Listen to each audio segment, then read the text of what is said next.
کے جلسے کے صدر عزت مآب پیر طریقت الشاہ صوفی اصغر علی قادری تیغی مدد ظلہ العلی و نورانی و معزز اساتذہ کرام و مہمانان اعظام، میرے پیارے ساتھیوں اور میرے ہر دل عزیز طلبہ و طالبات، آپ سب کو میری جانب سے آداب عرض ہے۔ ہر سال کی طرح اس سال بھی ہمارے مدرسہ تیغیہ شریفیہ نور العلوم میں یوم آزادی کا جشن خوب دھوم دھام اور پرتپاک انداز میں منایا جا رہا ہے۔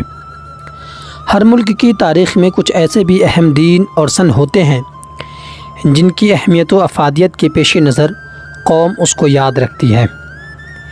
اسی طرح ہمارے عزیز ملک ہندوستان میں 15 اگست 1947 عیسوی کا دن نہایت ہی اہمیت کا حامل ہے، کیونکہ اسی تاریخ کو تقریباً 150 سالوں کی غلامی یعنی قہر مذمت کے بعد ہمارا ہندوستان آزاد ہوا تھا۔ ہر سال 15 اگست کا دن نہایت ہی پرتپاک انداز اور دھوم دھام سے سیلیبریٹ کیا جاتا ہے۔ اس دن کی حیثیت ایک قومی تہوار کی ہے۔ آج کے دن اگر اپنے ملک کے شہداء کا ذکر نہ کیا جائے تو ان کے ساتھ انصاف نہ ہوگا، جنہوں نے اپنی جان کی قربانی دے کر وطن عزیز کو اپنے خون سے لالزار کیا۔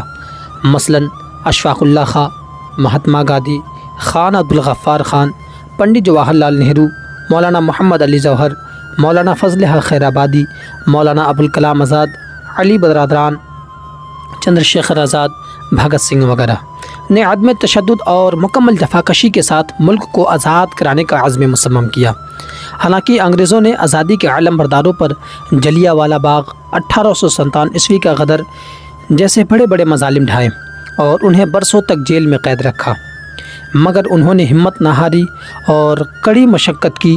لاکھوں لاکھ مجاہدین آزادی کے سامنے انگریزوں کو گھٹنے ٹیکنے پڑے اور انہیں 15 اگست 1947 عیسوی کو ہندوستان چھوڑ کر اپنے ملک جانا پڑا۔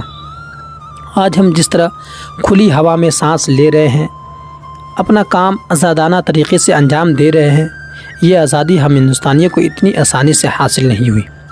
آزادی کی پہلی جنگ 1857 عیسوی کے جو غدر کے نام سے مشہور ہے، جس میں بظاہر ناکامی کی بنیاد پر ہزاروں ہزار ہندوستانیوں کو انگریزوں نے پھانسی کے تختے پر چڑھا دیا اور لاتعداد لوگوں کو جائیداد اور مال و متاع کو ضبط کر کے بیار و مادگار چھوڑ دیا۔ ہمیں ان علماء کو بھی نہیں بھولنا چاہیے جنہوں نے وطن عزیز کی آزادی کے لیے فتوی جہاد دے کر میدان کارزار میں تشریف لائے۔ انہی کی قربانی کی وجہ سے آج ہندوستان آزاد ملک ہے۔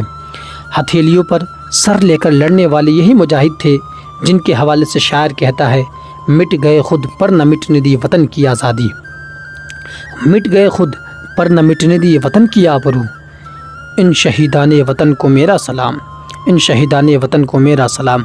دوستو، آزادی ایک بڑی نعمت ہے۔ آزادی کا ایک لمحہ غلامی کے ہزاروں سال کی زندگی سے کئی گنا بہتر ہے۔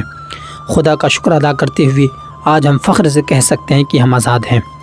ہمیں اس آزادی کو قائم رکھنے کے لیے آپس میں مل جل کر رہنا ہوگا اور اعلیٰ تعلیم حاصل کر کے وہ کام کرنا ہوگا جس سے ہمارے ملک کا نام روشن ہو۔ ہم آپس کی پھوٹ، نفرت اور حسد اور سستی کے سبب اس قیمتی آزادی کو پھر سے کھو سکتے ہیں۔